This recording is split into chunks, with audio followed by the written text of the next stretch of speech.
Ok, essa é a nossa 17ª aula e a gente vai incluir alguns tópicos que não estavam no cronograma, né? Mas que merecem um pouquinho de nossa atenção, né? Então, nessa aula 17, a gente vai, antes de tratar do assunto que estava planejado originalmente no cronograma, vamos falar também sobre dipolo magnético sob a ação de um campo uniforme, né?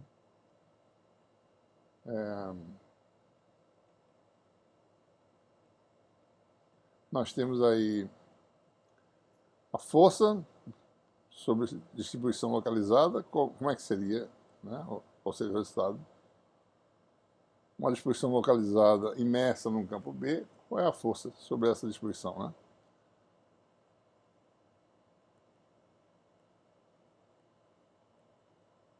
Depois vamos calcular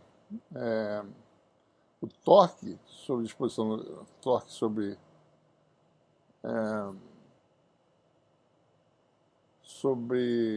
um dipolo magnético. Uma vez sobre dipolo puntiforme. E, finalmente, a energia, né? Pode ainda calcular aí a energia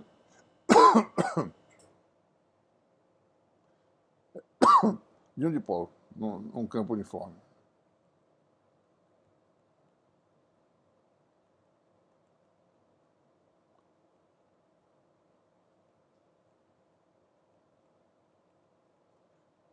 Então, esses são tópicos adicionais que não estavam no cronograma e, em seguida, a gente fala sobre esse tópico que estava no cronograma, né? A gente vai falar sobre problemas de valores de fronteira em meios magnéticos, sejam eles lineares, nos casos em que a densidade de corrente é não nula, a gente usa o potencial vetor, né, por exemplo. Ou seja, valores de fronteira são problemas que recaem em equações diferenciais, né? E quando a densidade de corrente é zero, podemos usar tanto o potencial vetor quanto o potencial escalar, né? Isso é um método. Outro é meios com magnetização permanente e densidade de corrente igual a zero. É claro que a gente pode também incluir a densidade de corrente não nula, a gente faz superposição de soluções, certo? Mas, especificamente, em problemas em que você tem magnetos permanentes sem densidade de corrente, livre, né? A gente pode resolver o problema tanto usando o potencial vetor quanto o potencial escalar, né? A gente vai introduzir o conceito de cargas magnéticas, que é um conceito fictício no magnetismo, né? Ele é apenas uma analogia com o caso elétrico. Quando a gente usa o potencial escalar, a gente pode visualizar o problema como sendo composto, como sendo aquele oriundo de cargas magnéticas fictícias no problema. A gente usa os mesmos métodos que foram usados na solução do potencial eletrostático, né? Eu vou fazer alguns exemplos mostrando como resolver os problemas, certo? Inicialmente, considere que você tem aí agora, vou falar sobre esse tópico, né? Força sobre uma distribuição localizada numa região de campo, né?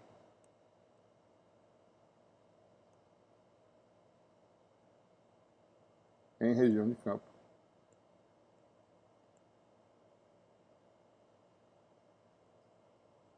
Vamos admitir que o campo não varia, campo B. O campo não varia muito sobre a distribuição, né? Nós sabemos que se você tem uma distribuição localizada numa região de campo, vamos admitir que esse campo seja uniforme, que é mais simples uma análise, né? Então existe um campo aí que não varia muito, B, e essa região nós temos aí num ponto do volume definido pelo vetor. Vou botar um elemento de volume aqui, tá certo? dV', e esse elemento está no ponto x'. Esse aqui é um volume finito, né? Bom, nesse ponto nós temos uma densidade de corrente. Tá assim, certo? J. Bom, nós podemos calcular a força magnética sobre dV'.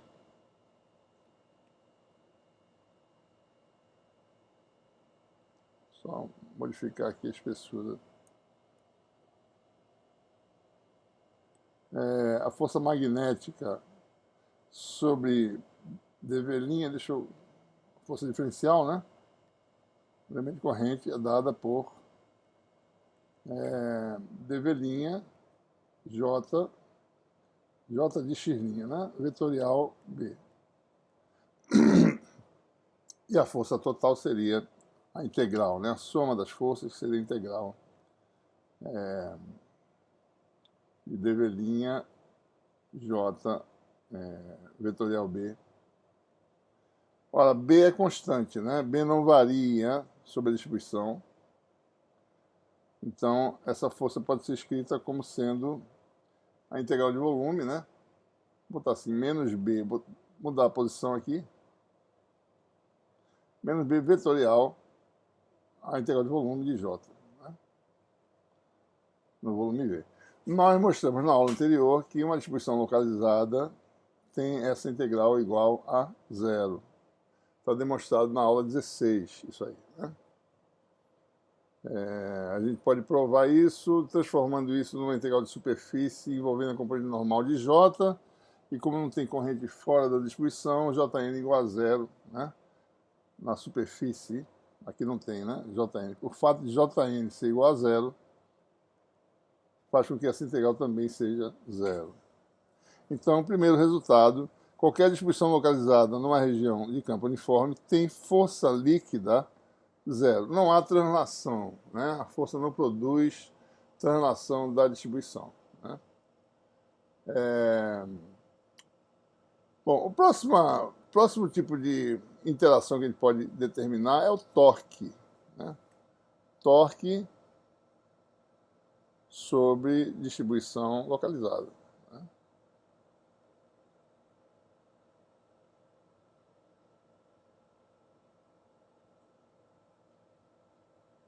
Então temos aqui a mesma figurinha, tá certo? Deixa eu fazer uma nova aqui, melhor, talvez.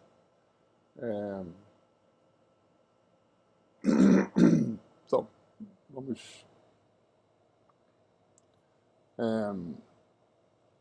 Você tem aí, novamente, um volume, a distribuição é localizada, né? Está numa região de campo.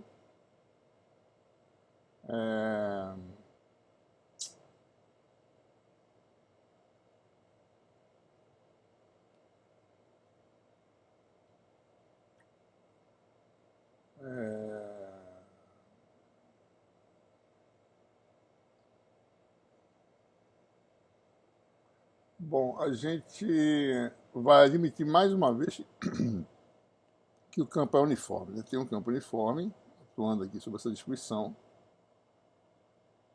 B é constante, né? Temos novamente nosso elemento de volume. E, mais uma vez, tem uma densidade corrente que flui nesse volume, aqui no elemento J, que é função das coordenadas no volume, o volume aqui é V, né? Bom, o torque sobre esse elemento de dV', né, que está numa posição, vou botar aqui uma origem em qualquer lugar, tá certo? X', é simplesmente o momento da força, né? Chamado de T o torque, x' vetorial, a força magnética, né? dFB.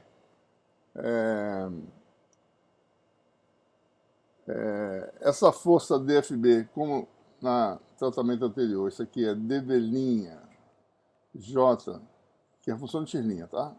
Eu vou omitir em algumas situações esse argumento, né? Mas para simplificar. O vetorial B que não depende de x', B é constante, certo? Então você tem esse produto triplo aí, né? A torque diferencial é igual a dV', nós temos aí momento x' vetorial J, vou omitir agora, tá certo? Vetorial B. E daí o torque você calcula por integração, né?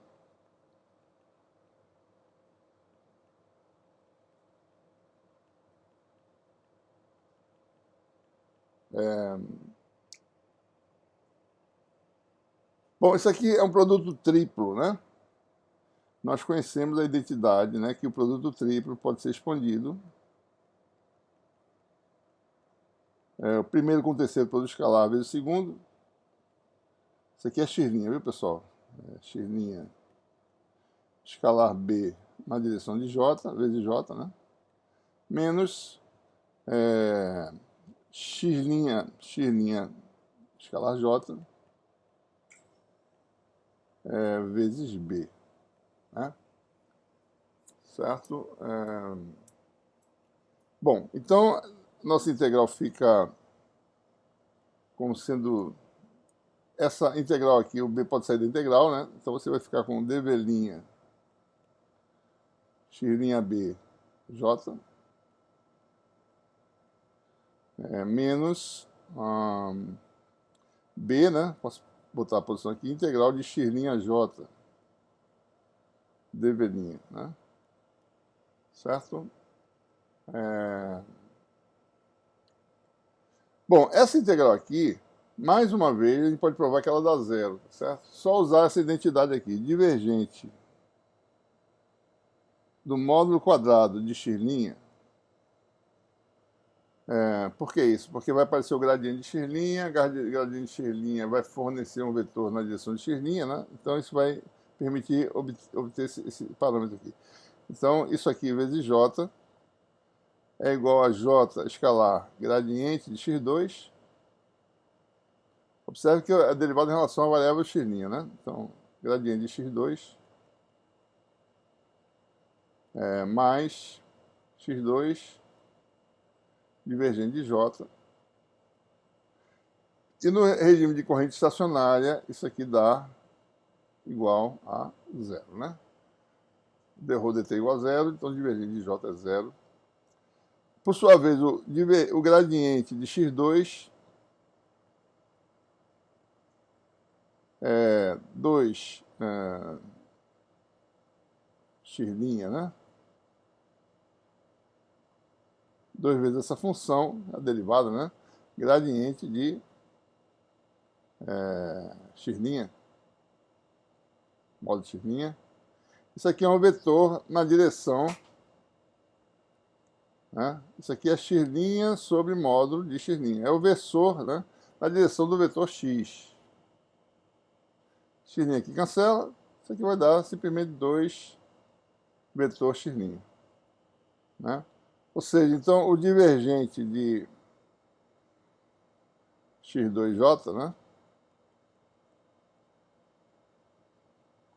é igual a 2 x' escalar j. Isso aqui é exatamente o termo que aparece aqui, certo? Então, se eu integro ambos os membros, integral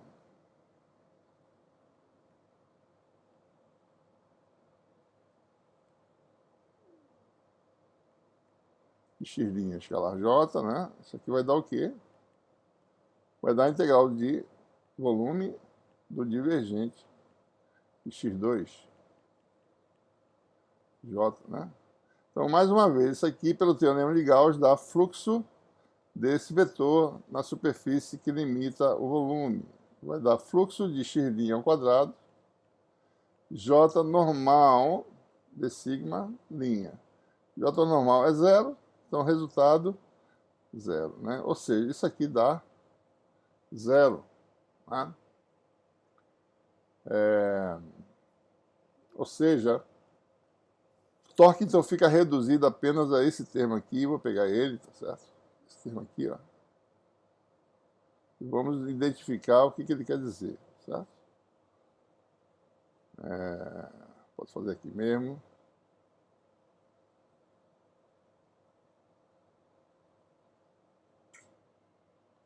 Torque é dado por isso aqui, né? Bom, isso aqui, esse termo que está aqui dentro, que é o x' escalar b vezes j, uma componente desse vetor, né? Digamos a iésima componente, certo? A componente i desse vetor aqui, usando a notação de Einstein, em que índices repetidos significam soma, isso aqui vai ser a iésima componente de x vezes a iésima componente de b, né? Desculpe, a j-ésima, né? Isso aqui vai dar j-ésima componente de x, j-ésima componente de b, vezes ji, certo? Então, isso aqui é o quê? Se eu integrar no volume, integral de volume de xj' bj ji, isso aqui vai dar a iésima componente de t, certo? Então, é por isso que ele está fazendo essa...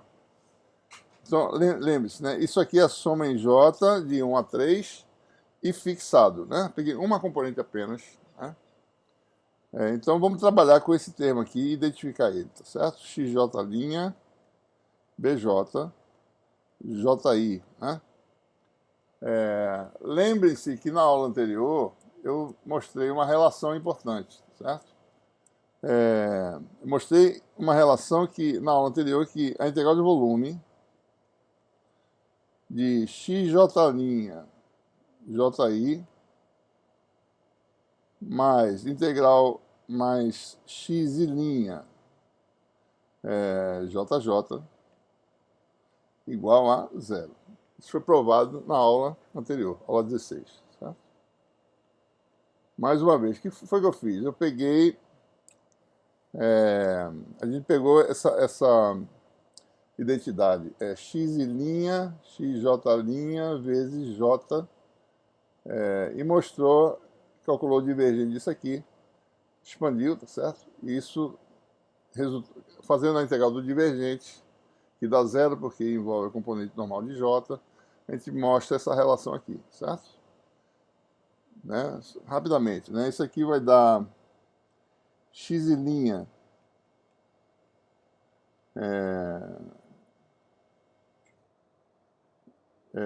vai dar exatamente isso, x' ji, jj, aliás, mais xj', não é vetor aqui não, desculpa, mais xj' ji.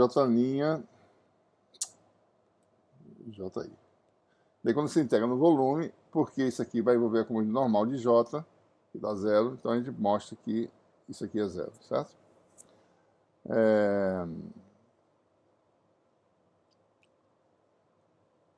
Então, nós temos aí esse termo aqui, né? Vamos botar para cá, é bj, xj' ji, né? Eu posso, então, quando eu integrar, depois que eu integrar, claro, não é que eu posso botar, deixa eu botar aqui para ficar mais preciso, senão a gente vai incorrer em erro aqui. Integral de dv', né? É isso que ele está calculando, tá certo? Daí eu vou somar um termo aqui que é idêntico a esse aqui, certo? O termo é menos x' jj. Porque isso, a integral é igual a menos isso aqui, certo? Então eu vou somar esse menos, que é a mesma coisa, né? Então eu posso fazer isso aqui, ó, menos x' jj e dividir por 2, certo? Então nós temos aí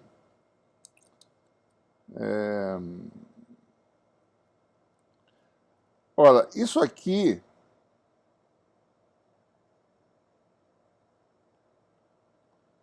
deixa eu tirar da integral agora, tá certo? Esse termo aqui, bj, Se eu tirar esse 2, deixar esse 2 aqui guardado, XJ', JI, menos XI', JJ, é a késima componente de um produto vetorial. Qual é? Epsilon de J e K, né? Produto vetorial de X' com J. Usando a nossa anotação com o símbolo de Levi-Civita, né? X' vetorial J, componente K, né? Então eu tenho aqui BJ, e isso aqui, por sua vez, é epsilon de J e K, BJ, vezes X', produto vetorial com J, na direção K, né?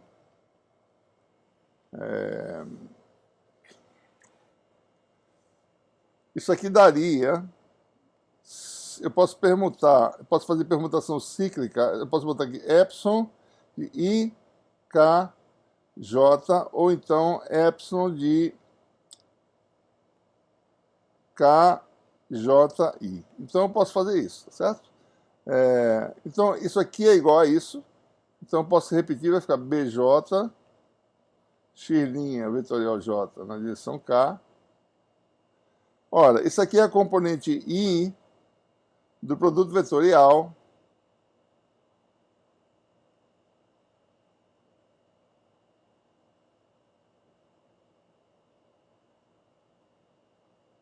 se eu não tiver errado, né, acho que eu devo estar incorrendo num erro de sinal aqui, tá certo? Mas vamos até o fim e depois a gente identifica esse erro, tá certo?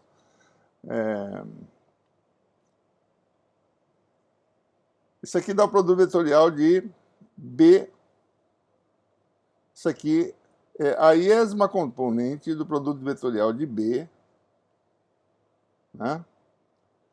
Produto vetorial com X vetorial J. Iésima componente do produto, porque envolve o quê, né? O símbolo da Levi-Civita de KJI. Desculpe, isso aqui é o produto vetorial ao contrário. Errei aqui, tá certo? Deixa eu botar de volta.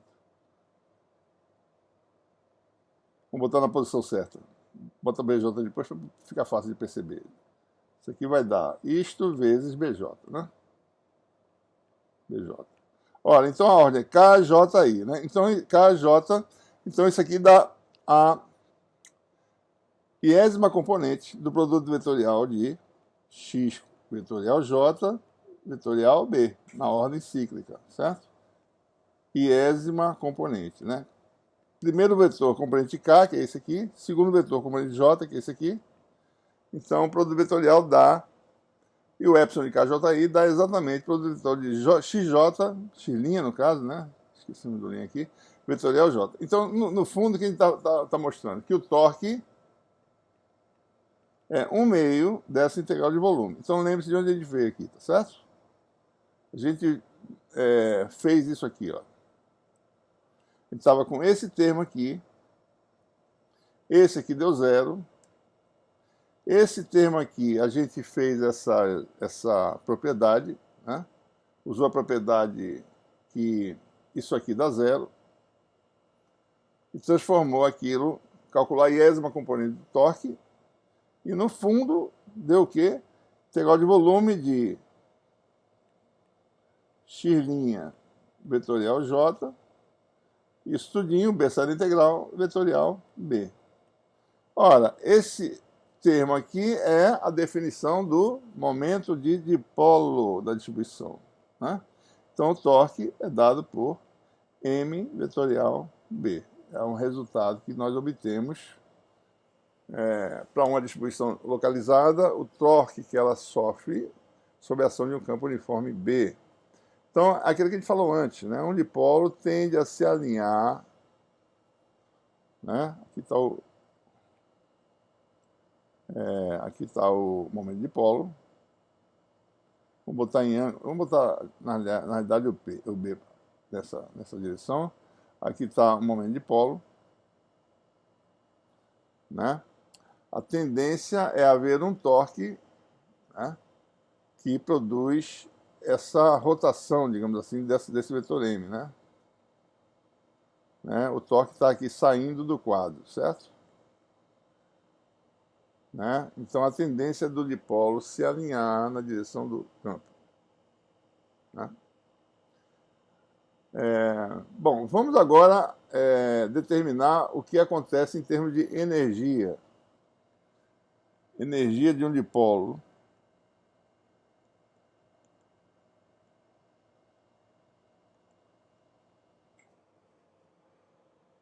Sob ação de um campo uniforme.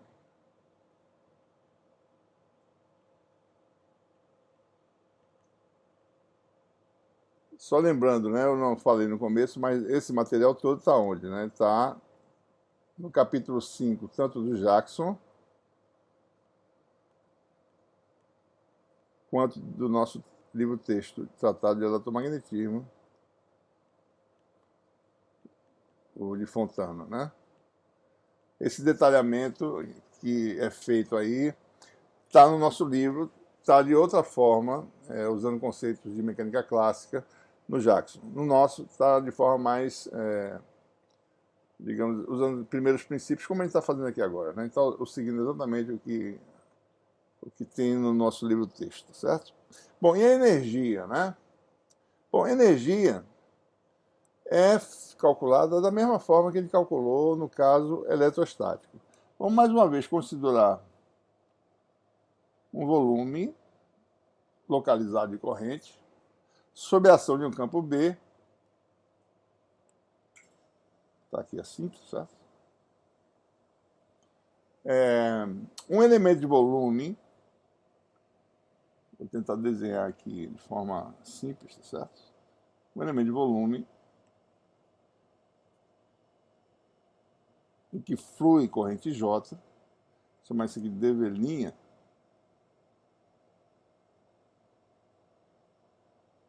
está no ponto X'.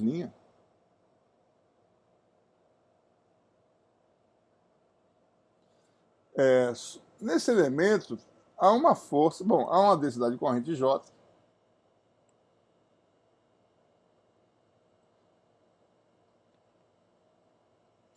e nesse elemento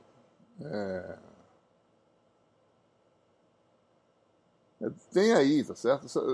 Não vai desenhar um ângulo correto. Vou botar só que existe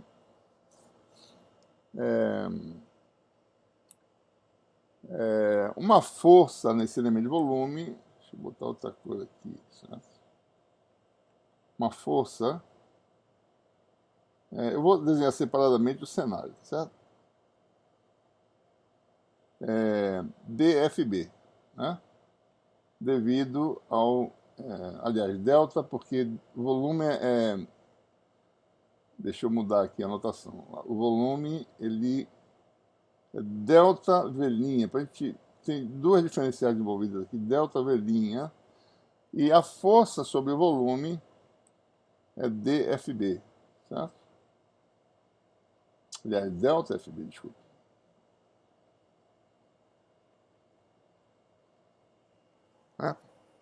Olha, essa força produz um torque, né? Sobre esse elemento de corrente. Então, um torque sendo aplicado. A gente tem que imaginar que essa força tende a deslocar esse volume, certo? Um certo movimento de rotação, né?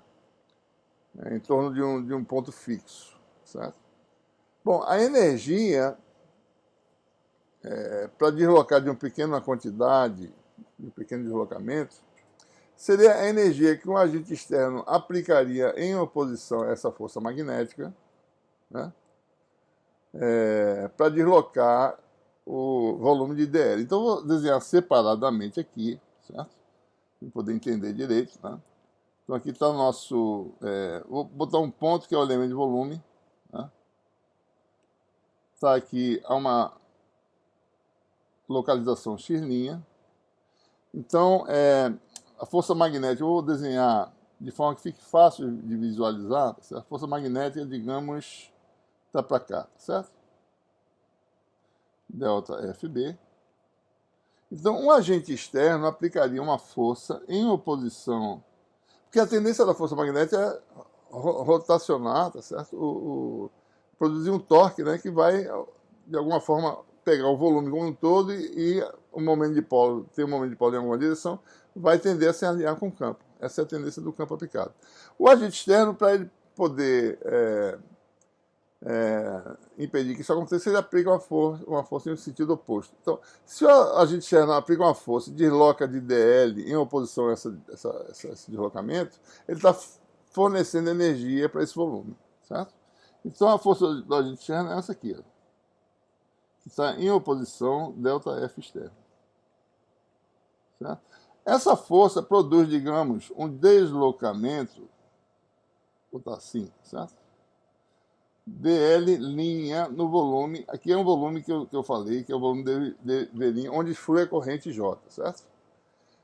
Ora, o trabalho que o agente externo fornece, ele imprime um trabalho que é dado por quem? Na realidade, tem duas diferenciais. Uma é devido ao deslocamento, né? Então, a diferencial do trabalho do agente externo é a força que ele exerce, produto escalar com dl', né? Esse é o trabalho. Essa aqui seria a energia, se chama de U igual a energia do dipolo como um todo, que é o volume, tá certo? Isso aqui como um todo é o dipolo, né? É um dipolo.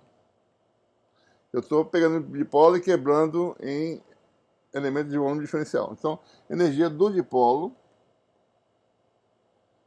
na região de campo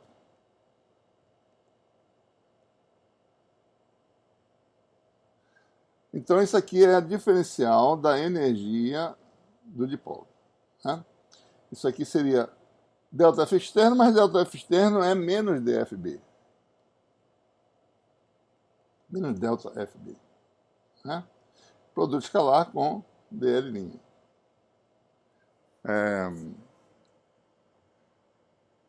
Nós sabemos que há um torque, né?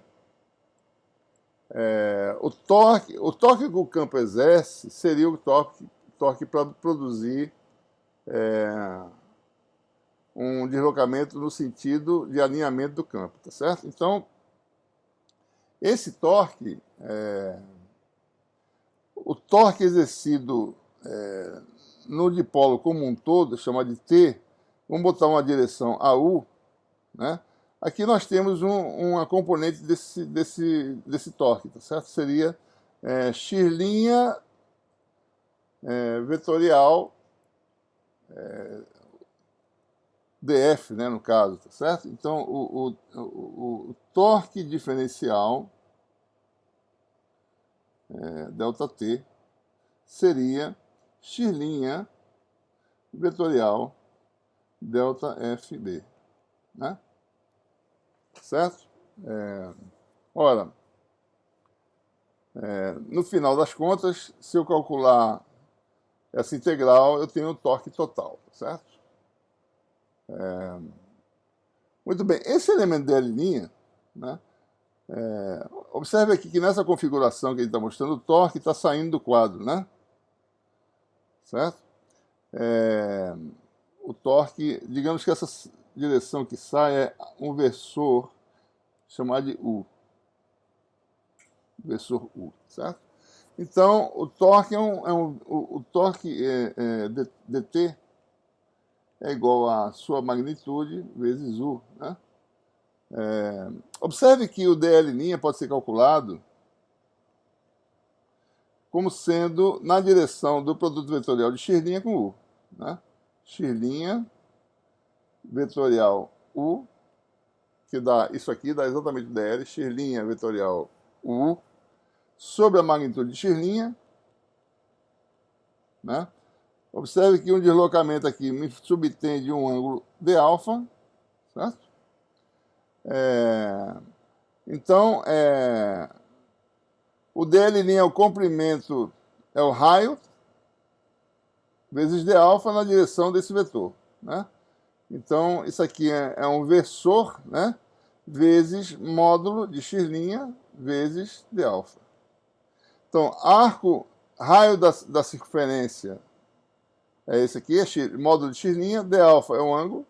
Então, o vetor de deslocamento diferencial é o versor que está na direção dele mesmo, tá certo? Que é esse aqui, vezes isso aí. Isso aqui vai dar, isso aqui cancela, né?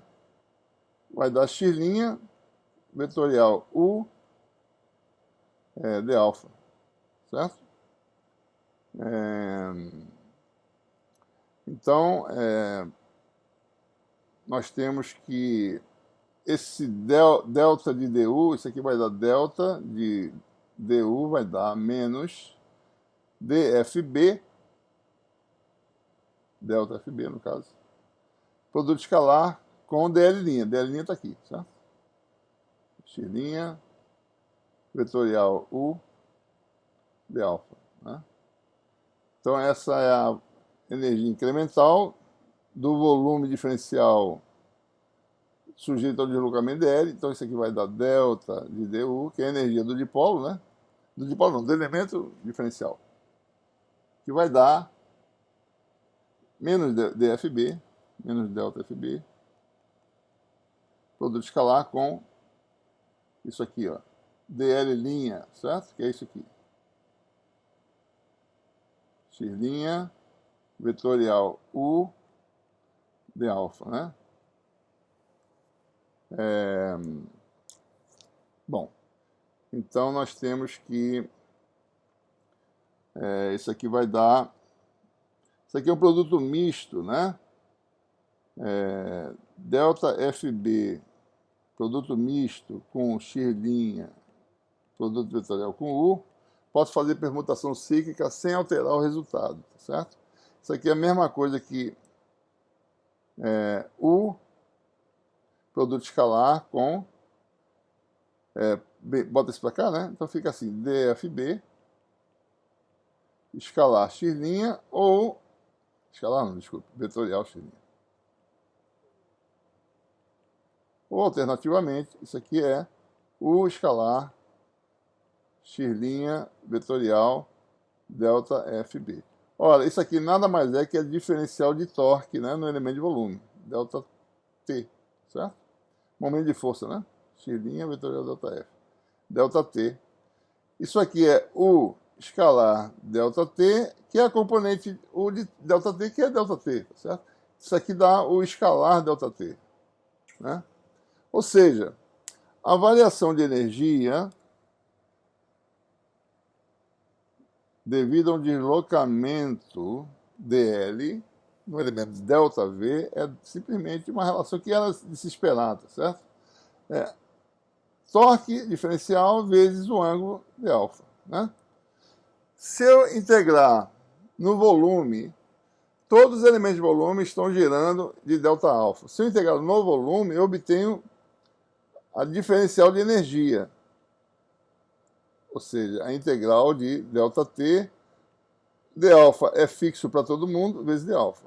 Isso aqui vai dar o torque vezes d alfa, né? Então a diferencial de energia é torque d alfa, certo?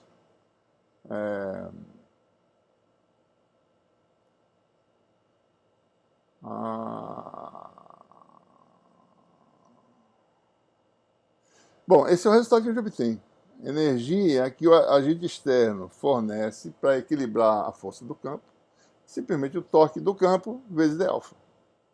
Esse é o resultado básico, né? Se a gente usasse conhecimento de mecânica clássica, a gente diretamente já botava essa fórmula no começo, tá certo? Sem ter que deduzir, né? A energia é torque vezes diferencial do ângulo deslocado pelo agente externo fictício. Bom, e aí agora é só lembrar que o torque sobre todo o volume, né? Sobre V. Olha, o torque sobre V é M vetorial B. A gente acabou de mostrar, né? Isso aqui, o torque, ele é M, B, o ângulo entre os vetores é alfa, né? Seno de alfa. Então, nessa configuração que a gente está desenhando aqui, Nós temos aqui um momento de dipolo, tá certo? Em algum ângulo qualquer, vamos botar assim, vou botar aqui um M, né? O ângulo entre os vetores é alfa, que é o B, tá? Então isso aqui vai dar MB seno alfa e a variação de energia é MB seno alfa de alfa. Ou seja, a energia entre o valor inicial, o zero, e um valor final, U, é a integral entre um valor correspondente ao ângulo α0 até o valor final alfa, de MB seno alfa de alfa. Isso aqui vai dar U menos U zero, a variação de energia entre os dois estados vai dar MB, integral da função seno é menos a função cosseno, de α0 até alfa, né? Isso vai dar o quê? U menos U zero igual a menos MB cosseno alfa, menos MB, vou botar assim, tá certo? MB, né? Cosseno de alfa zero, né? Admitamos que a energia seja zero para um ângulo em que cosseno seja zero, ou seja, para alfa zero igual a π sobre 2, né? Então esse termo aqui sai. Então fica que a energia para o zero igual a zero vai dar menos MB cosseno de alfa, né? Ora, o que é isso aqui? Nada mais é do que o produto escalar, né, de M com B. Então a energia de um dipolo numa região de campo é dada pelo produto escalar de M com o campo B, né? Então a tendência, mais uma vez, né, tem um campo B, momento de dipolo M, ângulo alfa. A tendência é a minimização dessa energia, certo? Então a tendência do dipolo se alinhar na direção do campo. Esse alinhamento vai ocorrer de forma em espiral até ele conseguir se alinhar. Ou seja, existe no sistema real, existem vários dipolos interagentes e eles perdem energia por interagirem, né? Então se eles estiverem no estado inicial inclinado em relação ao campo, a tendência é ele esperar lá e se orientar em direção ao campo e minimizar a energia, tá? Muito bem, esses eram os temas que eu queria falar antes de falar sobre o que a gente estava planejado no nosso cronograma, né? E agora a gente passa para a nossa programação que a gente tinha planejado originalmente, certo? Bom, vamos falar agora sobre vamos falar agora de problemas de valor de fronteira. Como é que a gente resolve, né? Em meios magnéticos.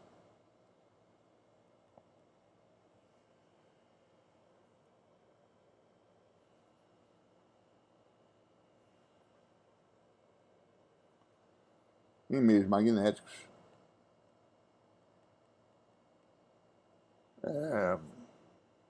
Vamos considerar o primeiro caso, o caso A, meios lineares. E caso B, meios com polarização, com magnetização permanente. Vamos ver como a gente formula isso em termos de problemas de valor de fronteira, né? Bom, isso aqui você vai ter J diferente de zero ou J igual a zero, né? E aqui vamos considerar apenas o caso de J igual a zero, tá? Já que o caso de J diferente de zero pode ser também resolvido como uma segunda solução e você superpõe as soluções, né? Bom, no caso A, vamos considerar o uso do potencial vetor e J diferente de zero, né? O que nós temos? As equações de Maxwell, divergente de B igual a zero. Nessa equação nós sabemos que B é obtido do rotacional de vetor, né? E a outra equação é a equação da lei de Ampère em forma diferencial.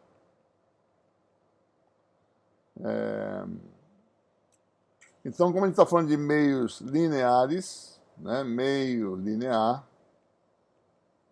então, se o meio é linear, aí nós temos a relação constitutiva que B é permeabilidade vezes H. Né?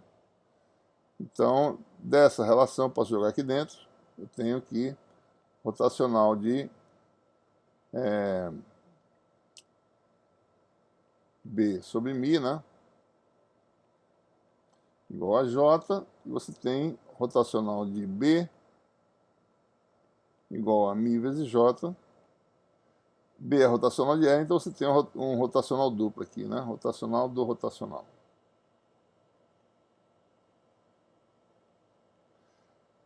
Temos a identidade vetorial, que também é demonstrada no nosso Demonstrations Project. Essa demonstração vai aparecer em algumas semanas, provavelmente, em 1 ou 2 semanas. Isso aqui vai dar uma regra da cadeia, que é gradiente do divergente menos o laplaciano de A. Né? Isso aqui é igual a μ vezes J. E aqui nós temos que, nós provamos que, no caso magnetostático, essa condição é divergente de E igual a zero, é chamado gauge de Coulomb.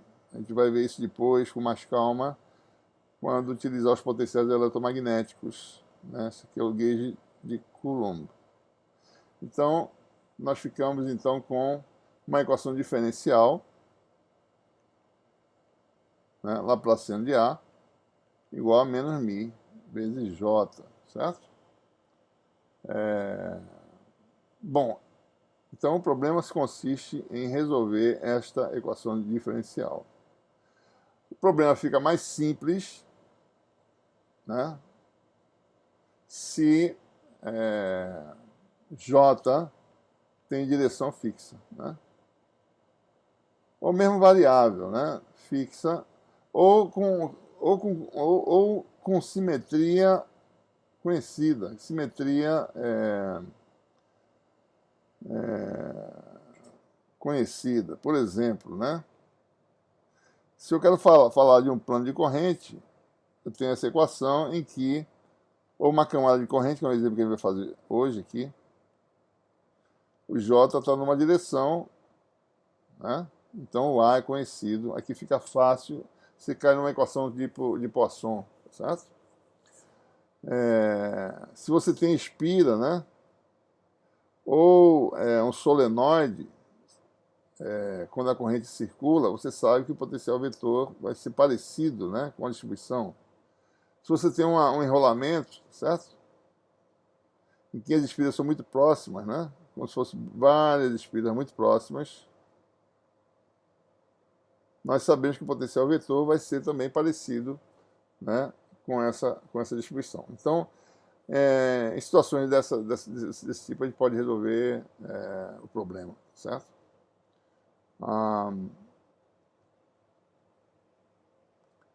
Bom, essa é a forma de resolver usando a equação diferencial. Ora, tem um caso particular que nós podemos resolver se, por exemplo, existir um campo devido à distribuição de corrente distante, e na região em que você quer determinar o campo de interação, certo? Entre esse campo externo e um material magnético, você sabe que J igual a zero, né? Bom, nesse caso a gente pode usar uma função potencial escalar, né? A gente tem que tomar cuidado quando a gente for analisar o problema, né? Potencial escalar pode ser usado, mas a gente tem que tomar cuidado para não dar voltas em torno de um fio de corrente, por exemplo, certo?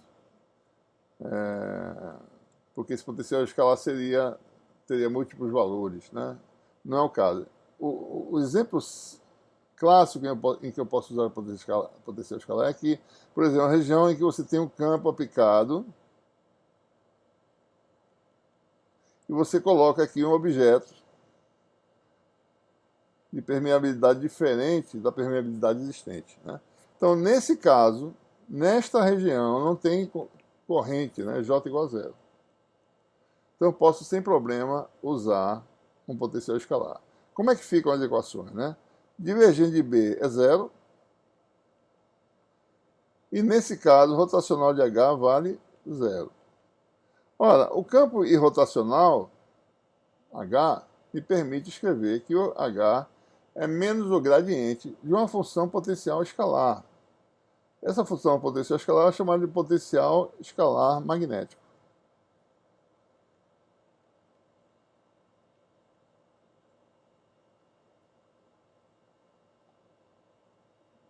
Qual é a unidade física dessa função? Ora, só olhar aqui, né?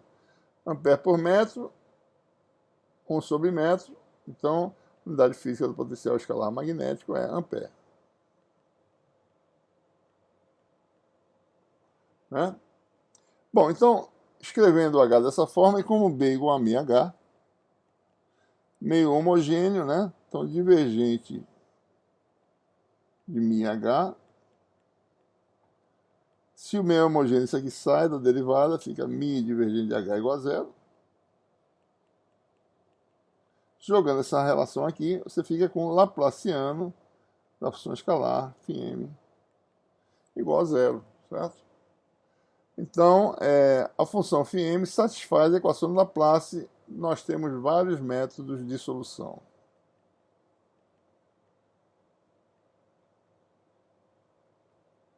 Né? Nós já derivamos antes, já sabemos se o potencial depende de r θ, aparece polinômio de Legendre, etc, etc, etc. Então, quando a gente tem esses problemas desse tipo, né, governados pela equação de Laplace, o potencial escalar magnético, quando tivermos fronteiras entre meios distintos, nós temos as condições de contorno que são simples de obter. Né? Se você tem n que vai de 1 para 2, a primeira condição de contorno é que o potencial escalar, isso aqui é a superfície de contato sigma, né? Potencial escalar em sigma, né? É contínuo. Então, se você resolve uma solução de um lado, uma solução de outro, elas têm que se emendar de forma unívoca, né? O potencial só tem um valor. E a outra condição é que o B normal é contínuo, né? Ou seja, B normal do lado 1 igual a B normal do lado 2. Ou seja, μ1, μh, né? B igual a μh, H normal no lado 1 igual a μ2, H normal do lado 2. Ora, H igual a menos gradiente do potencial escalar.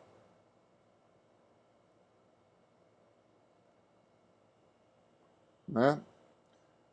Se a coordenada normal, que vai de 1 para 2, é x normal, né? Isso aqui é a mesma coisa que a derivada. O H normal nada mais é do que a derivada normal, dφ magnético, em relação à coordenada normal. Né? Então, a condição de contorno envolve as derivadas do potencial escalar. μ1, dφ1 magnético, né? dxn igual a μ2, dφ magnético, 2 dxn. Então, esse é o formalismo, né? Resolve a equação de Laplace.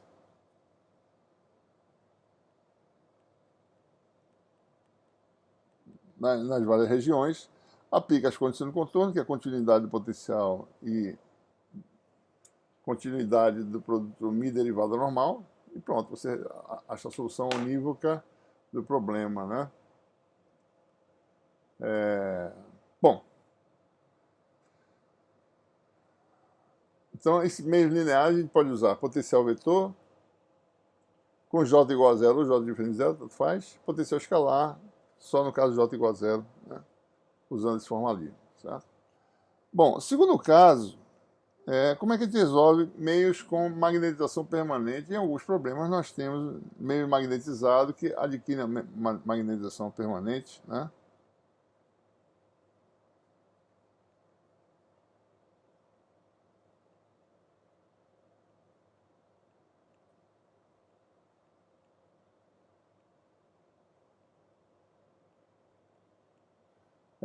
E vão admitir J igual a zero.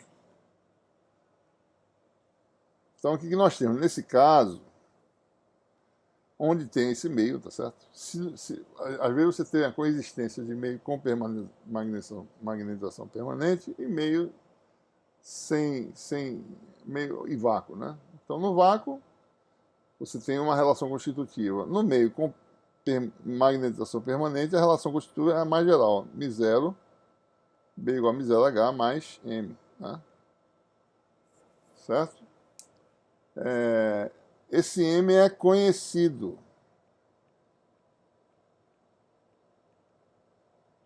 Em geral, esse M é independente do campo aplicado, digamos assim, certo? A gente, digamos assim, está numa região, vamos fazer um gráfico aqui, certo? Um material que tem esterese, né? Digamos que você saturou. Então, nessa faixa de valores aqui, está um pouco menor, nessa região aqui, ó, o H pode variar, certo? O H pode variar entre esses limites. E mesmo que o H varie, o M não varia. M fica saturado, MS, o valor fixo, certo? E o B também, né? Ou seja, a magnetização é fixa, B e H podem variar, né? Devido à variação de H, certo? Mas o M é sempre o mesmo, né? Não depende do H aplicado, digamos assim. Bom, então, o que nós temos aí? Assumindo J igual a zero, as equações de Maxwell fornecem rotacional de H igual a zero, divergente de B sempre é zero, né? Não tem nenhuma diferença. E aqui a gente usa a relação constitutiva, né? Aliás, aqui, né?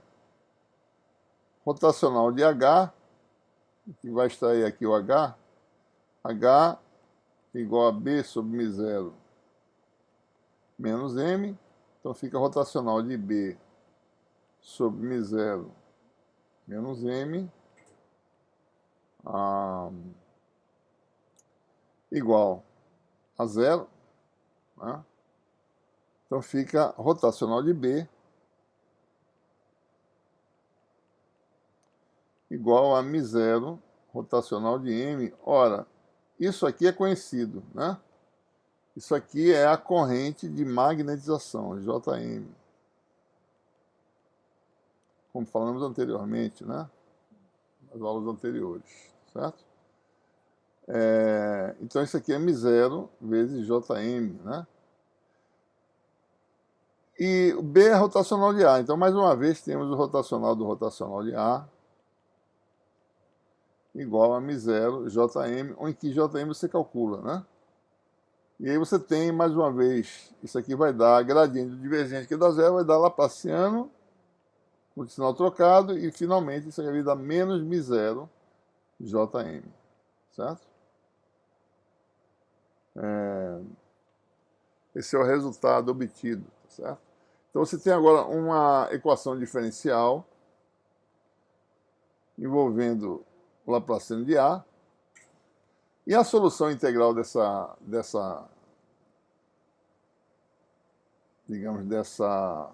equação diferencial, aqui está a função M, né? Aqui está o normal para fora da superfície, está a superfície sigma, volume V, aqui fora é μ0, né? Se você quiser calcular, o potencial vai dar o quê? Aquela fórmula, a integral de volume, μ0 Jm sobre 4πx menos x', e um termo de superfície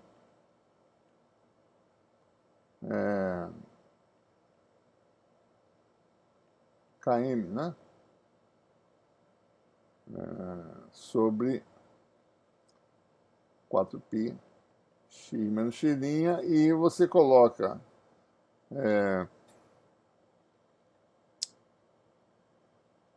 O elemento de superfície, o Km, como eu falei antes, é M vetorial N, né? Pronto. Dessa forma você resolve o problema. Está resolvido, certo? Bom, a gente pode... a metodologia usando potencial vetor é simplesmente essa aí, né? Você identifica a densidade de corrente volumétrica, magnetização, densidade de corrente superficial de magnetização e calcula o potencial vetor por integração, que é a solução dessa equação diferencial, né?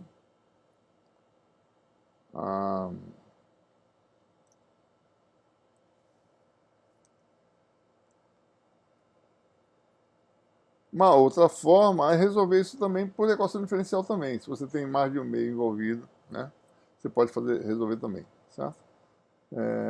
Isso aqui com o teorema da adição facilmente se resolve para algumas situações, né? A função inversa é expandida na base de funções do sistema e você resolve o seu problema, certo? Bom, segundo caso aqui, B2, né? Esse aqui é o primeiro caso, é o caso 1, né? B1 é esse aqui. Caso B2. Uso do potencial escalar, ou seja, J igual a zero. E vamos usar agora o potencial escalar. Observe que o potencial aqui ele pode ser qualquer um, né? Ele pode ser uma grandeza auxiliar que permite você determinar a grandeza final, que é o campo, né? Então, como J igual a zero, mais uma vez, temos o quê? Rotacional de H igual a zero.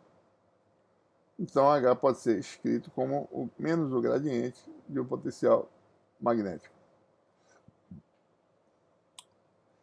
Da equação divergente de B igual a zero,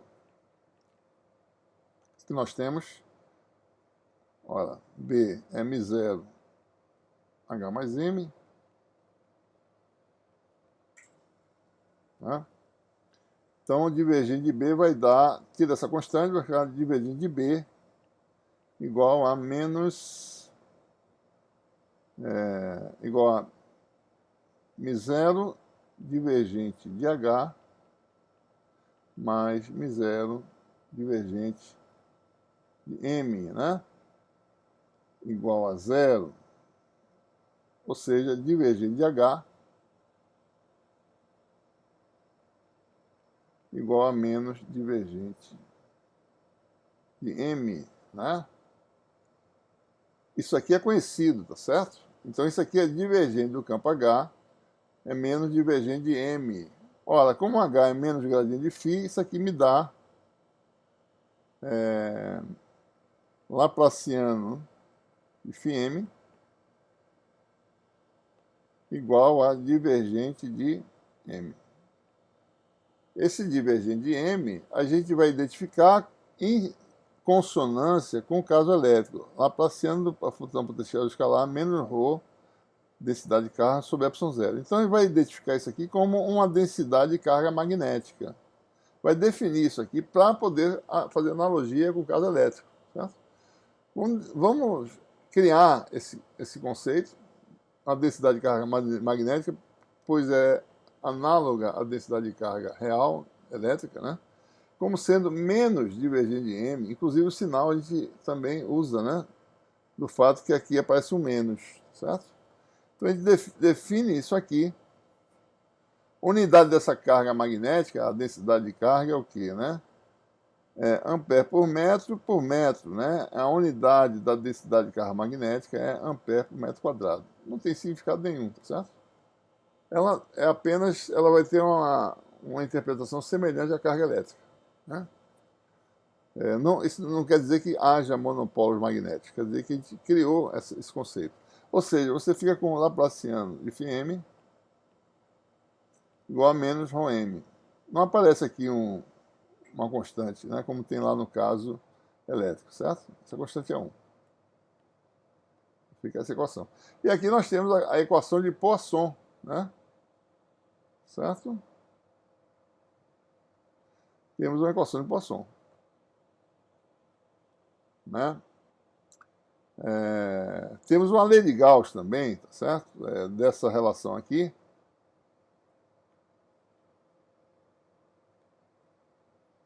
divergente de H igual a ρm, né? Fluxo desse vetor H para fora de uma superfície fechada é a carga magnética envolvida, né? Integral de volume de ρm dV. Né? Temos a lei de Gauss aí para o campo H, certo? Também, né? Parecido. Ora, então, o problema consiste em resolver uma equação de Poisson, né?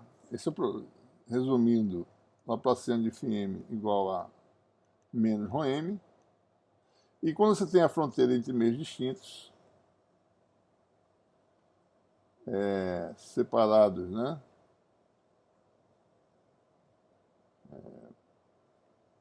Por exemplo, né? Um meio magnetização conhecida, M1, e outro meio de magnetização conhecida, M2, né?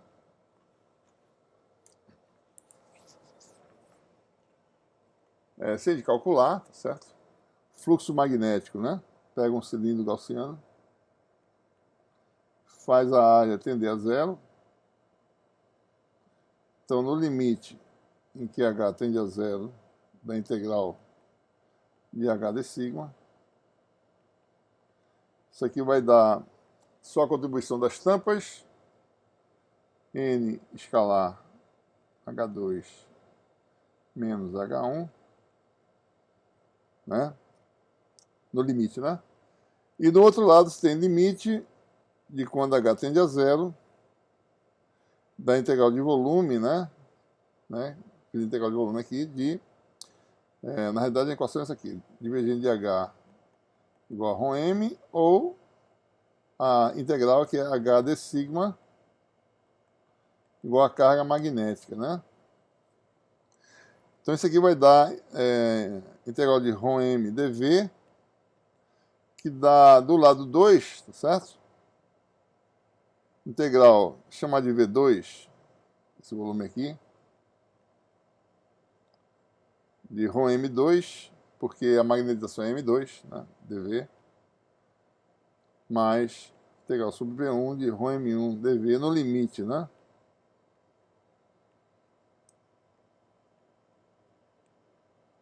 Limite. Quando H tende a zero, isso aqui vai dar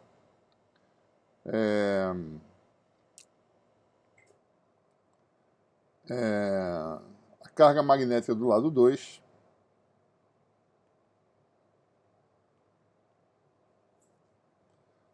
vou botar assim, a carga magnética do lado 2 mais a carga magnética do lado 1, tá certo? Olha, isso aqui, se existir uma carga de superfície magnética, né? Então isso aqui vai dar a carga de superfície que dá a densidade superficial de carga no lado 2, delta sigma, mais a densidade de carga no lado 1, delta sigma, certo?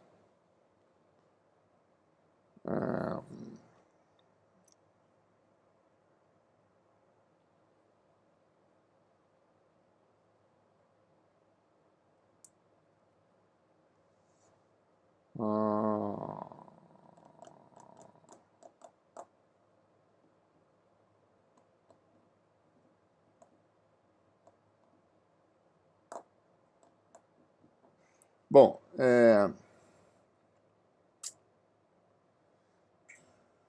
não fica muito simples de mostrar aqui, mas aqui fica assim, né? Limite de quando H tende a zero.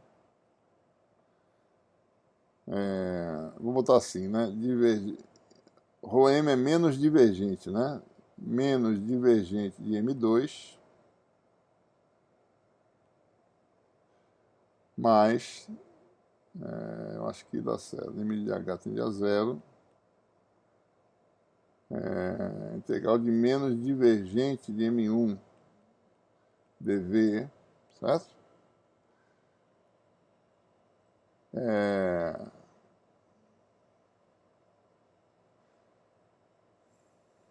Isso aqui dá o fluxo, né? dá o fluxo nas tampas, basicamente porque H vai para zero, tá certo? Então isso aqui dá o fluxo na tampa inferior, isso aqui dá menos o fluxo na superfície de baixo, que é essa aqui, ó.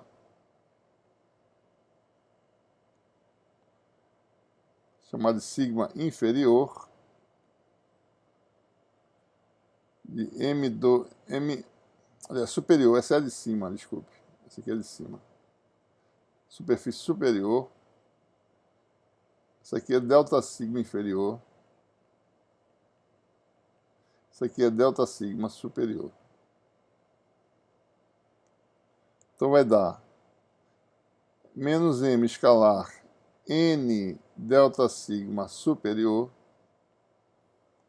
né? Só para mostrar que delta sigma superior e inferior tem a mesma magnitude. Mais um n para cima, e dá m2, né?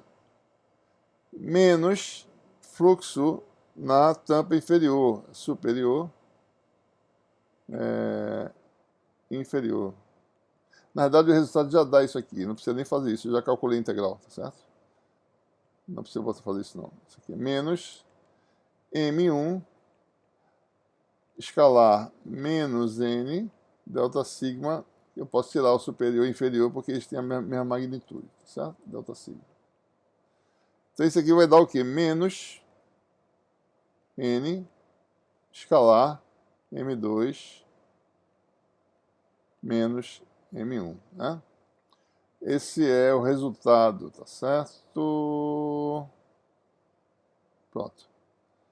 N escalar H2 menos H1, que é a condição do contorno, igual a menos N produto escalar com M2 menos M1. A gente está fazendo isso aqui porque a gente quer mostrar o seguinte: se o meio 2 é vácuo e o meio 1 tem magnetização M, então isso aqui vai dar zero, certo? E você vai ficar menos com menos, que vai dar mais. Então vai ficar N escalar H2 menos H1 igual a M escalar N. Então tudo se passa como se existisse uma densidade de carga superficial magnética dada por M escalar N em semelhança ao que fizemos no caso elétrico, né? Lá tinha um meio polarizado, então aqui aparecia uma densidade superficial de carga de polarização que era P escalar N, né? Então a condição de contorno, em resumo, né? Vamos colocar assim, tá certo? Vamos botar o exemplo mais simples: M e vácuo. N vai para fora do meio. Então você tem que o potencial é contínuo.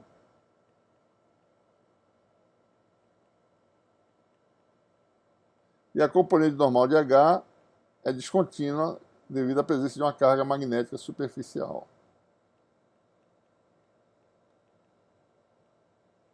Esse OMS é a projeção, né, do M na direção normal para fora do material, certo?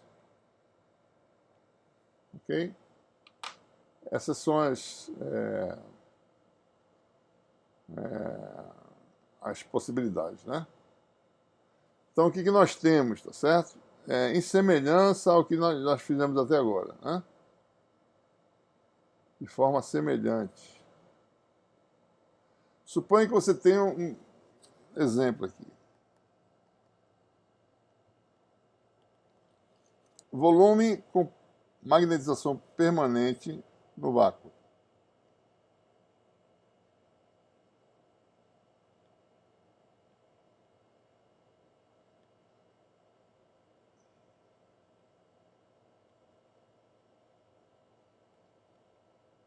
Então você tem um volume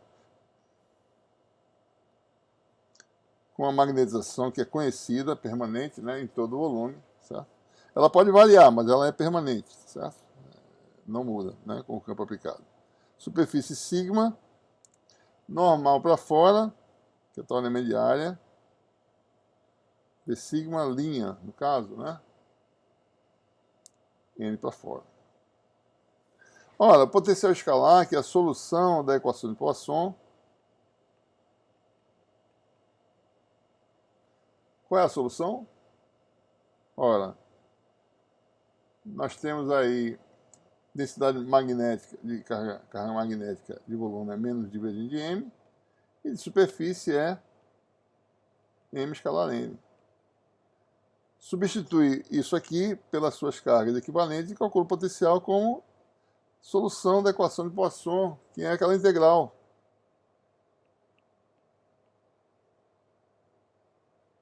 Aqui não tem constante, né? Permeabilidade nem nada. X menos x', mais um termo de superfície. P sigma linha.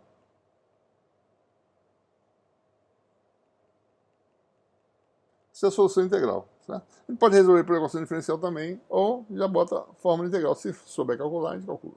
Tá? E aqui estão as densidades de carga para esse problema. É análogo ao caso elétrico. Né? O caso elétrico seria ρ igual a integral de volume, ρB, né? Sobre 4πε0, mais ρB de superfície, 4πε0, x menos x'. Nesse caso aqui, a gente tira o m e bota o p, certo? E ρB é menos divergente de p, e ρBS é p escalar n, mesma coisa. Tá?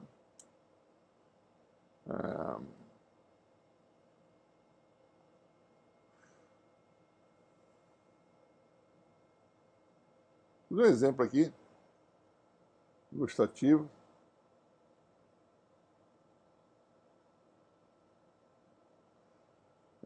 Suponha que você tem aí uma placa de corrente, né, infinita em 2 dimensões. Agora ela tem uma corrente nessa região aqui, certo? Essa placa de espessura não está aqui mostrada, mas essa espessura aqui está a placa, né? Nessa região você tem corrente, certo? Saindo do plano, a espessura dessa placa é H, né? H sobre 2 mais H sobre 2 dá H.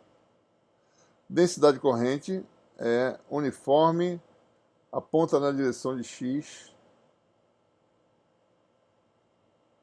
né? Nessa direção. Não varia dentro da placa e é zero fora. Tá? Bom, esse é o exemplo em que J tem uma direção fixa. A gente vai usar o potencial vetor para resolver esse problema. Vou resolver a equação diferencial. Né? J tem direção fixa. Então A é paralelo a J. Então se J está na direção X, o A também está na direção X. E por simetria só depende de Z. Né? Então, na região... isso aqui está certo. Isso aqui é módulo de Z. Só fazer direitinho aqui. Na região dentro da placa, ou seja, quando o módulo de Z é menor que H sobre 2, ou igual, né? Você tem uma função A1, potencial vetor, fora, para Z maior que acima, chamar de A2, e abaixo, chamar de A3. Embora haja simetria, né, essas funções vão ter alguma semelhança. Qual é a equação diferencial? Né? Laplaciano de A, que só tem uma componente, em qualquer das regiões, né, é da forma Laplaciano da função escalar A1 igual a corrente, densidade de corrente. Essa equação fica a derivada segunda de A em relação a Z igual a menos μ0 J0, isso é dentro, né? Certo? Essa é a solução 1. Né? Então, fazendo uma primeira integração, você tem a função linear aparecendo, mais uma constante, mais uma integração, você vai ter a função quadrática sobre 2, Função linear A vezes Z mais uma constante B. Então apareceram aí duas constantes. Solução dentro, né? Na solução fora, nas regiões 2 e 3, o Laplaciano é zero, equação de Laplace, solução da equação de Laplace para a função que depende só de Z é uma função linear. CZ mais D é Z mais F, né? Ora, como A é paralelo a J, observe que o A ele não muda de sentido, ele está sempre na mesma direção de sentido. Ou seja, por simetria, né, na região exterior, a uma certa altura, vou fazer aqui um desenho pequenininho, tá certo? Essa placa, né, a uma distância h, a mesma distância h para baixo, né, se isso aqui for h, isso aqui. Não é nem conveniente usar esse H maiúsculo aqui, tá certo? H parece um campo magnético, né? Vou usar outra letra aqui. Deixa eu apagar isso aqui.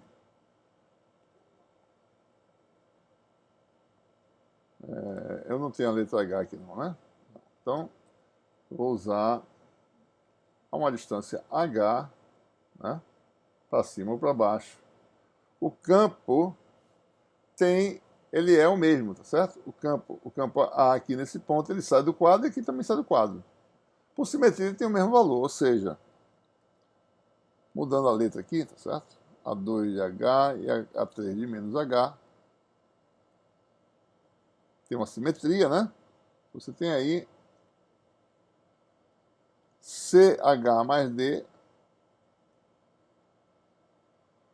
igual a Z igual a menos H dá menos E vezes Z. E vezes Z que é menos EH mais F, qualquer que seja o Hzinho.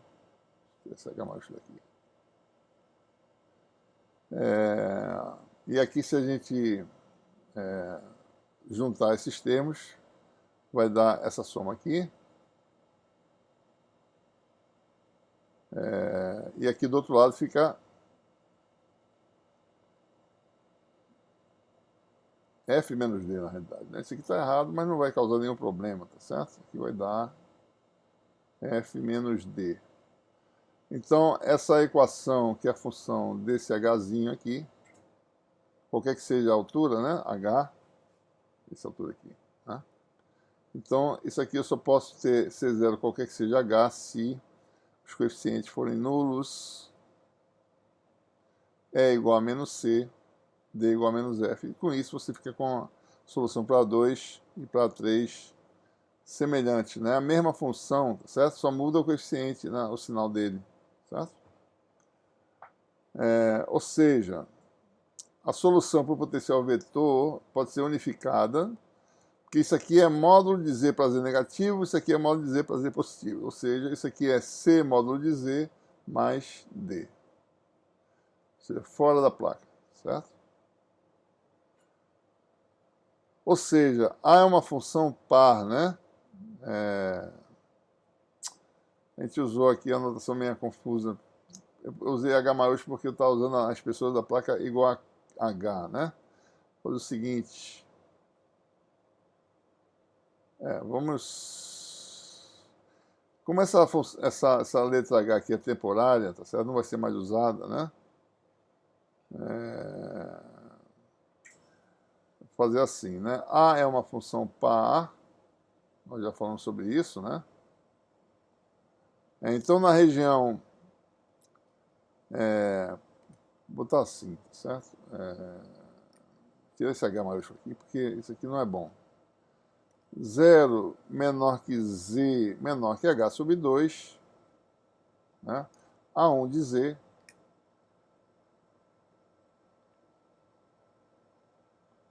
né?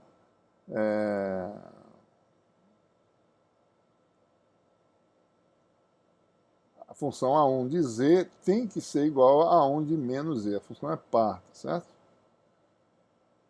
Então, se eu escrever aqui, isso aqui seria um Z ao quadrado, né?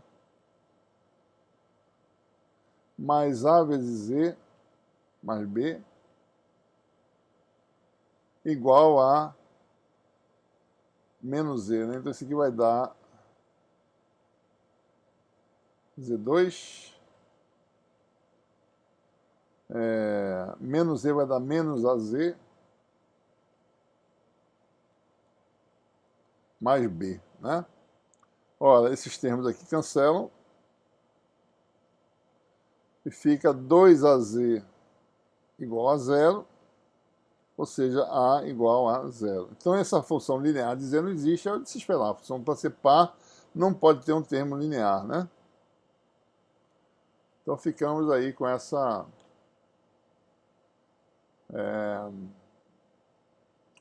com a função A dentro da placa, né?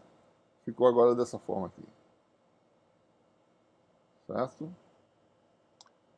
E do lado de fora, tanto acima quanto abaixo, o A2, né? Para Z maior do que H sobre 2 em módulo, você tem essa solução. 3 incógnitas, certo? A gente pode resolver esse problema e ficar com incógnita até o final, uma constante, né?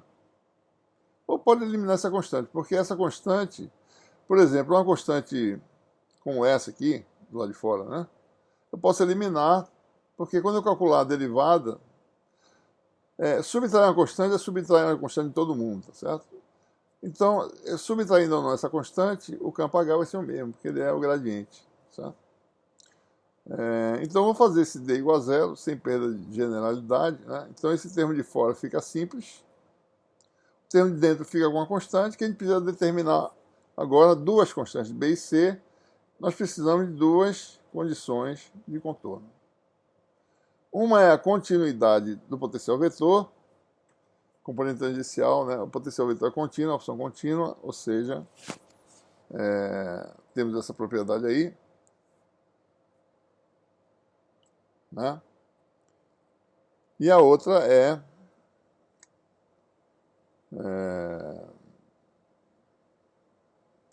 uma outra seria, por exemplo, a continuidade de B, normal, a interface, mas não existe componente Z do campo B, né? Então essa condição não pode ser usada.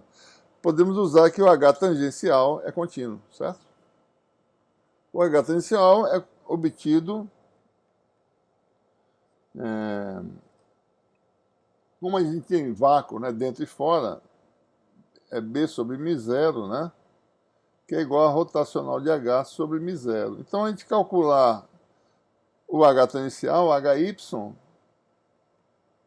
é calcular a componente Y do rotacional de A, né? Ora, nesse exemplo aqui, né, o A é uma componente X que depende de Z, né, rotacional de A, derivada da componente X, só tem uma, em relação a Z, né, que é dAx dz na direção Y. Só tem essa componente aqui, tá? Z com X dá Y, né? Sequência cíclica. Então é só calcular a derivada e você tem aí o HY, né? HY é o que, né?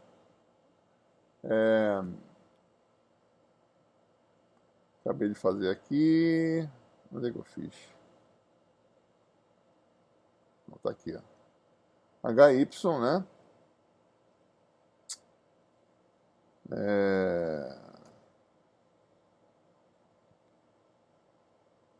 Isso aqui tá errado, né?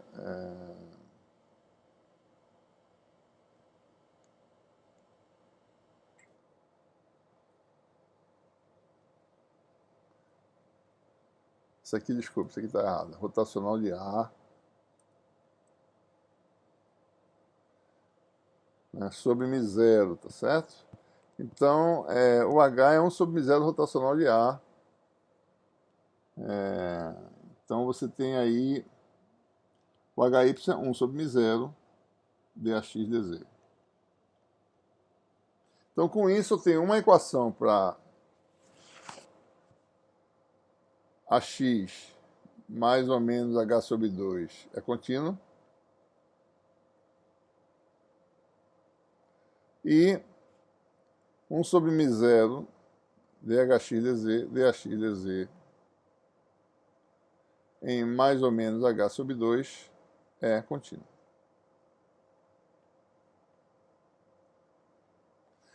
Ou seja, duas equações, duas incógnitas. E fica como exercício vocês resolverem essas equações para obter a solução final, certo? O que a gente mostra, né? Mostra que o potencial vetor é dado por essa função. Já calculei as constantes aqui, né? Dentro ele é a função quadrática, tem um valor máximo, aliás, z igual a 0, tem um valor máximo no plano z igual a 0, né? Valor máximo quando isso aqui dá 0, porque isso aqui é negativo, certo? E é linear do lado de fora, certo? O B, que é rotacional de A, é fácil de calcular também, só tem componente Y. O B varia linearmente. Desculpe. O B é constante do lado de fora, Z sobre modo de Z ou é 1 ou é menos 1. Aponta para o lado esquerdo acima, para o lado direito abaixo. E dentro, o B varia linearmente, né, com a coordenada Z. Então, se a gente fosse fazer um gráfico disso aí, teria essas ilustrações aqui, né? O B ou H, né? Ele fica constante do lado de fora para o lado esquerdo, apontando, quer dizer, permeia todo o espaço, né? Para começar, não é só isso, né? Ele varia assim, certo? Do lado de cá ele faz isso. Agora, se eu mostrar como uma função matemática, a função B, se eu plotar B, né? O gráfico de B, Y, né? BY, ele aponta, na verdade o gráfico seria diferente um pouco, né? Seria algo assim, certo? Vamos fazer direitinho. Aqui está a região de transição. BY é a função, chamar de BY isso aqui, né? Versus Z. BY é a função constante, varia linearmente dentro e varia a constante do lado de fora, né? Por outro lado, o potencial vetor AX é uma função quadrática, né? Tem um máximo aqui no plano Z igual a 0, isso aqui é a função de Z, né? E é linear do lado de fora, certo? Vai para infinito aí, no caso, né? Mas o que importa é a variação. Para dar um campo constante, basta que ele seja linear do lado de fora, né? Certo?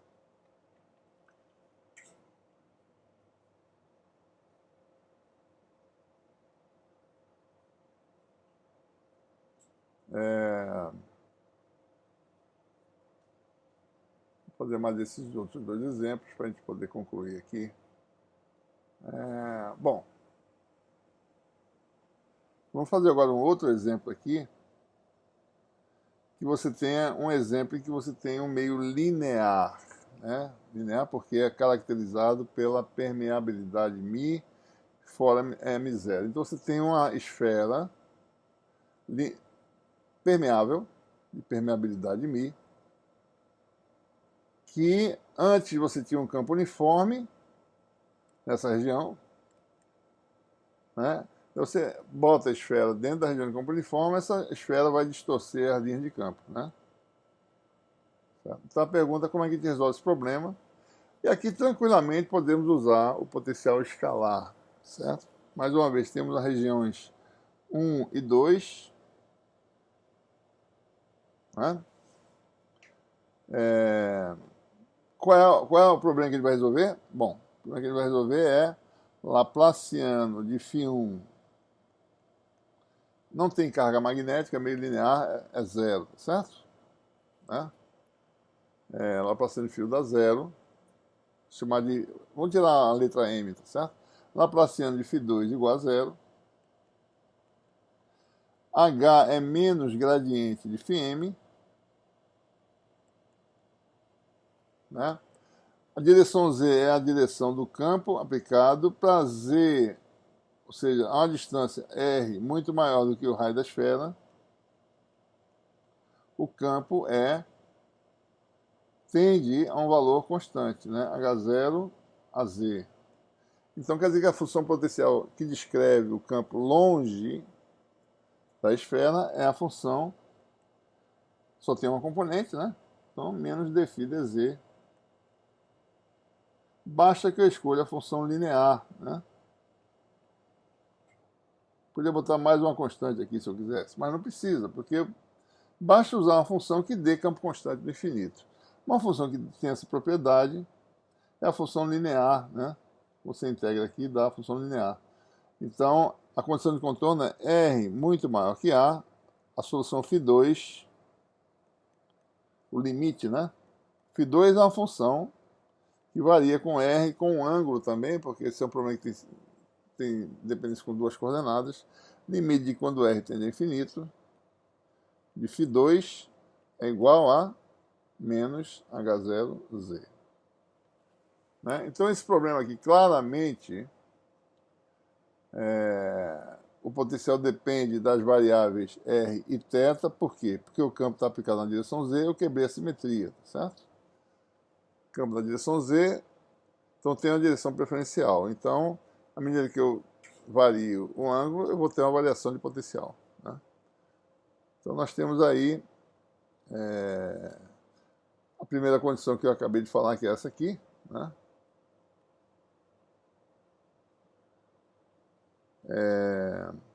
A equação que a gente vai usar é, como eu falei mais cedo, né? Laplaciano igual a zero para esse problema, mesmo lineares. Nós temos, então, a função depende, cada uma depende de R e θ. Solução já sabemos, né? Solução de uma equação diferencial governada pela equação, que é a equação de Laplace, quando o potencial depende de R e θ, dá polinômio de Legendre e as funções R elevado a L, R elevado a menos L mais 1. Já resolvemos antes esse problema, tá certo? Só tem o termo L igual a 1. E podemos mostrar que o potencial 1 é AR cosseno de θ, que é o P1 de cosseno de θ, isso aqui, né? E fora R elevado a 1, R elevado a menos 1, que é R elevado a menos 2. Solução de L fora. Condições de contorno, né? Aqui nesse caso, R cosseno θ é igual a Z, né? E B vezes R vezes cosseno θ é B vezes Z. Então B tem que dar menos H0. Né? Então tem uma constante determinada e a determinação das outras duas são aquelas duas condições de contorno envolvendo a continuidade de φ, né? A superfície da esfera, φ1 igual a φ2, e μ1 dφ1 dr, que é a componente normal, né? Do H, tá certo? É igual a μ0 dφ2 dr. E com isso determinamos as outras constantes. O problema fica inteiramente resolvido, né? Você fica com essa solução aí, trabalhem aí para vocês deduzirem esses resultados, tá certo? Potencial escalar dentro é linear com Z, dá um μr mais 2 aqui embaixo, tá certo? Isso aqui por que Z? Porque Z é igual a R cosseno θ. Então, tirou o R cosseno θ, botou Z no lugar, ficou isso aqui, linear com Z. Fora vai dar essa componente, que é R elevado a 1, vezes cosseno θ, e outro termo, a 3 sobre R2. Campo uniforme, termo de dipolo. Deixa eu só escrever rapidinho aqui, certo? As implicações dessas soluções aqui. Tá?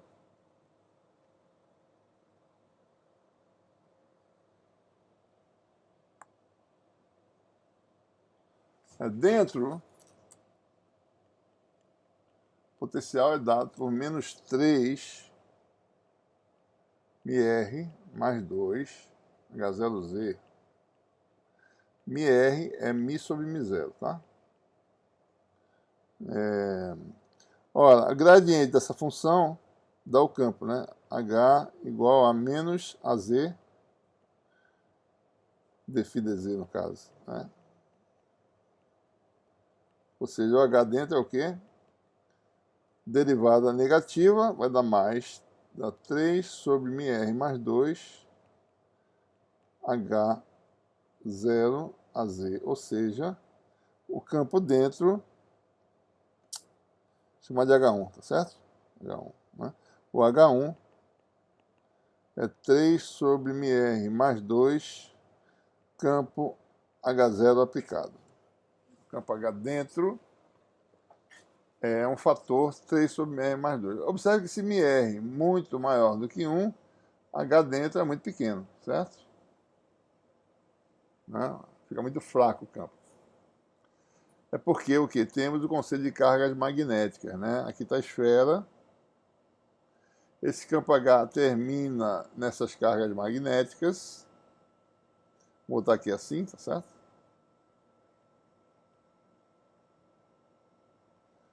E essas cargas magnéticas produzem um campo de reação oposto ao campo que está existente, né? Então tem uma redução aqui, certo? Cargas magnéticas, entre aspas, né? Fictícias, definidas por nós para poder resolver o problema. Então o campo dentro é uniforme. Botamos uma esfera permeável numa região de campo uniforme, mesmo que ela distorça ao exterior, ela produz um campo uniforme dentro, né? Do lado de fora, o campo H2, basta olhar a função potencial, vai dar o campo aplicado, mais um outro campo, que é o campo de dipolo, tá certo? Mais um campo de dipolo. Por que campo de dipolo? Porque do lado de fora, chamar isso aqui associado a uma distorção ΔΦ. Esse ΔΦ é dado pela expressão μr menos 1 sobre μr mais 2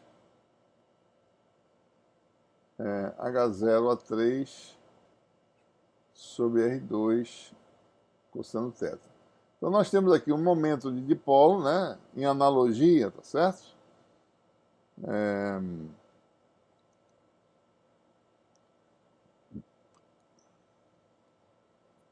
É um campo de dipolo porque tem aqui, eu não vou falar em momento de dipolo porque a gente não sabe nem o que é o dipolo fictício magnético que tem a ver com essas cargas magnéticas, né?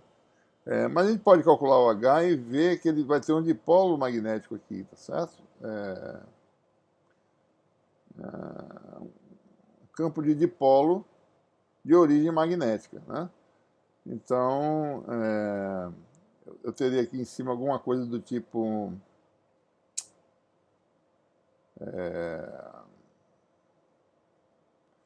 esse potencial magnético, essa distorção, né? Esse potencial daria algo do tipo chamar de um pseudo momento de dipolo, tá certo? Chamar de m barra escalar AR sobre 4π R2. Esse m barra seria o termo que aparece aqui, mr menos 1 sobre mr mais 2 sobre 3, tá certo? Aliás, 3 vezes 4 terços de π a 3 H0 AZ. Pronto. Esse pseudo momento de dipolo, que a gente está colocando aqui nessa fórmula, né, teria esse momento m, né?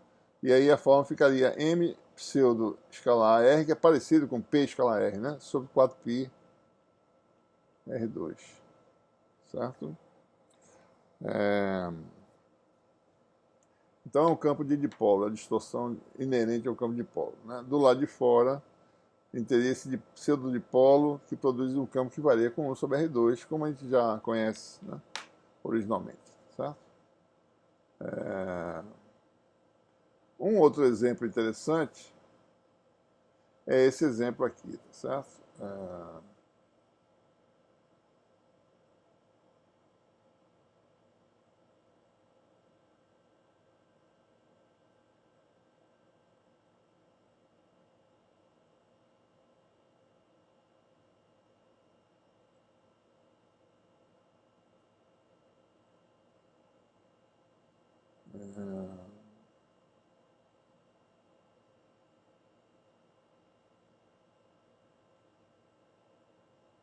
Bom, deixa eu só ilustrar esse outro exemplo para a gente concluir aqui.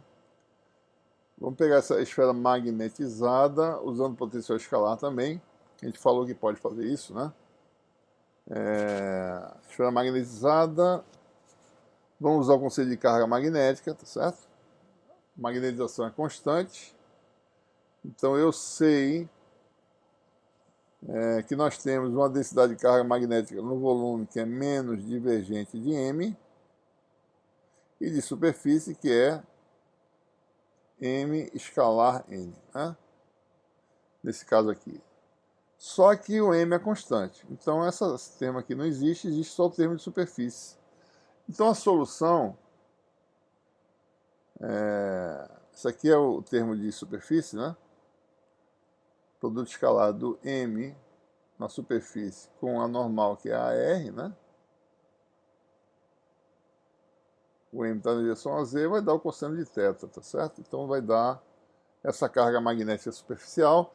E o potencial em qualquer ponto do espaço é dado por ρms, que é dado por isso aqui. Integral de superfície, 4πx menos x'. Né? Aqui está o elemento de área. Esse dômega' é seno θ', dθ', dφ'. Né? E nós ficamos com essa integral dupla, né? Envolvendo a função inversa. Em função inversa, nós sabemos que a gente pode expandir como harmônicos esféricos. Aparece aquele R menor elevado a L sobre R maior elevado a L mais 1. Né? E quando a gente expande isso, não fica difícil de calcular, né? Porque você tem integral envolvendo seno θ com seno θ. Cosseno θ é um harmônico esférico. Né?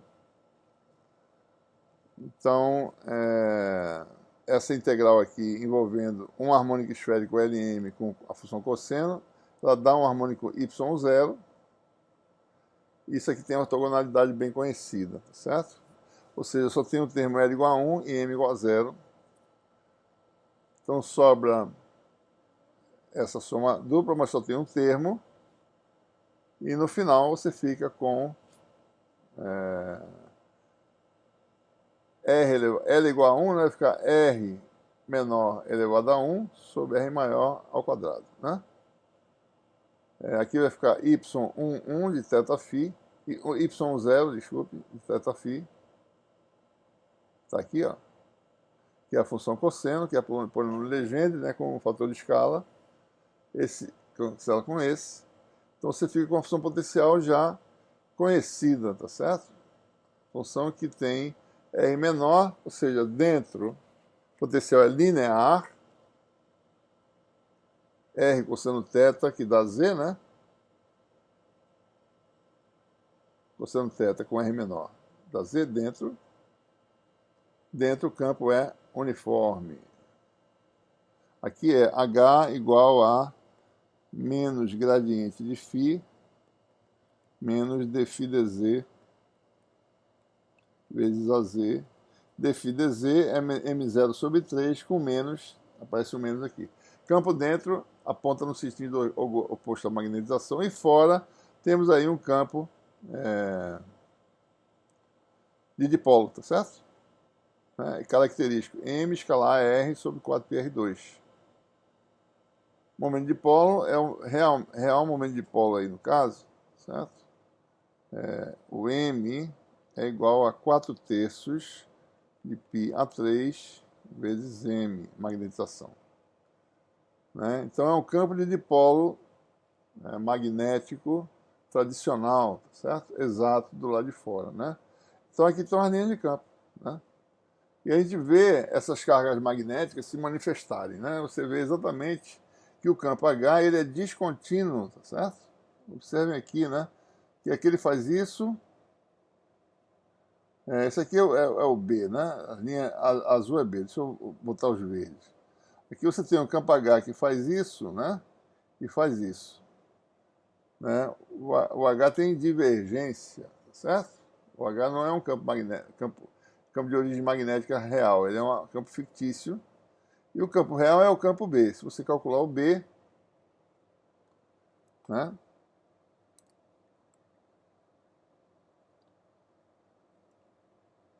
Na região R menor ou igual a B igual a μ0 H mais M, né? O campo H dentro é menos M sobre 3, então o campo dentro é 2/3, né? Ou seja, dentro da esfera, o campo H faz isso e o campo B faz isso, né? O campo H é aquele das cargas magnéticas fictícias.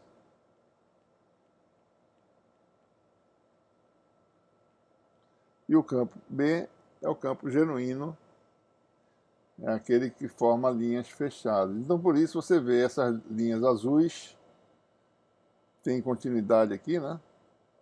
A linha de B.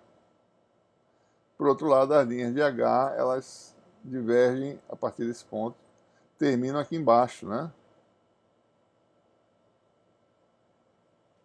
Essa seria a configuração. Do lado de fora, campo de dipolo.